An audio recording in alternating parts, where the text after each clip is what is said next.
যাই ওস্তাদ, যাই বাইরেছে গেছে। ভাই একটু আস্তে গাড়ি চালান। আরে চাচা ভয় পায় না, ওস্তাদ মেলা দিন ধরে গাড়ি চালায়। এটা ওস্তাদের নিজের এলাকা, রাস্তাঘাট পুরা মুখস্থ। সামনে স্কুল, রাস্তা যতই মুখস্থ থাকুক 30 কিলোমিটারের বেশি গতিতে গাড়ি চালানো যাবে না। আপনি আপনার মতো চালান তো, অন্য গাড়ি এর চেয়ে তো জোরে চলে। আমার জরুরি কাজ আছে।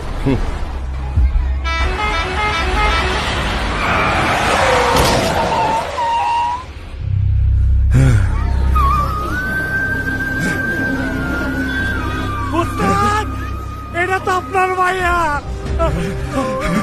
মা আমারে বাঁচক করবা। আরে আমি তোর বাপ, আমি আর জীবনে তোরে গাড়ি চালাবো না মা। অতিরিক্ত গতি পরিহার করুন, দায়িত্বশীল হন, নিরাপদে পথ চলুন। আরে